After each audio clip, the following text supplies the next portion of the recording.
सादर जय श्री राम सिया बोल। श्री गोस्वामी जी महाराज ने हनुमान चालीसा जी की रचना कब, कैसे और किस प्रकार की, कहाँ पर की। एक बड़ी प्रचलित कथा आती है बनारस की, जहाँ पर गोस्वामी जी ने एक मुर्दे को राम नाम के प्रभाव से जीवित कर दिया था और यही चर्चा आग की तरह चहुदिशा में फैल गई। उस समय मुगल शासन था और उस समय का शासक था अकबर। अकबर को जब यह खबर लगी, उसने अपने सेवकों को भेजकर गोस्वामी जी को बुलाया।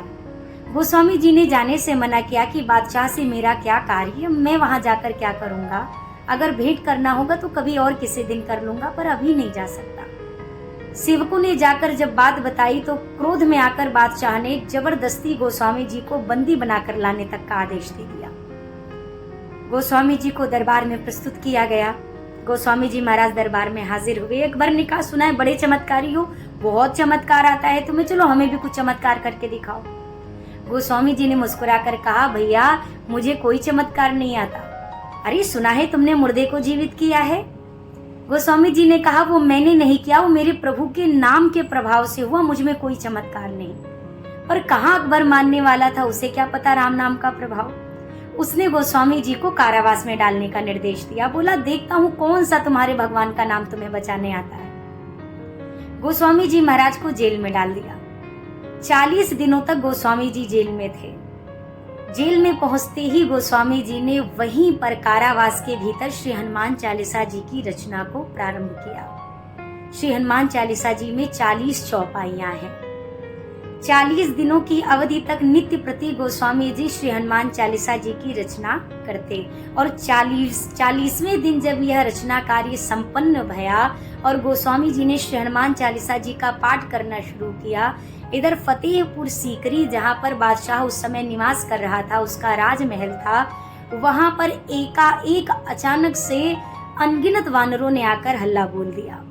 जहां तहां वानरों ने आतंक ऐसा मचाया कि पूरा क्षेत्र भयभीत हो गया कि ये क्या हुआ। इधर जहां पर राजमहल में वानरों ने आतंक मचाकर रखा है, इधर गोस्वामी जी के कारावास के बाहर एक बूढ़ा वानर बैठकर गोस्वामी जी के मुख से श्री हनुमान चालीसा जी का पाठ सुन रहा है। कहते हैं ये वानर कोई साधारण वानर नहीं, ये साक्षात मेरे श्री हनुमान जी महाराज थे, जो वानर रूप में उस पाठ को श्रवण कर रहे थे। और श्री हनुमान चालीसा जी के पहले श्रोता श्री हनुमान जी महाराज ही स्वयं थे। वानरों के इस आतंक को देख करके बादशाह भयभीत भया, पूछा अपने लोगों से, निजी जनों से कि ये क्या कारण है, इतने सारे वानर कहाँ से आ गए। कुछ बुद्धिमान लोगों ने कहा कि लगता है आपसे कोई तो गुनाह हुआ है बादशाह। अब बादशाह को होश आया कि 40 दिन पहले मैंने एक साधु को कैद में डाला था, हो ना हो ये उसी के कारण हो रहा है।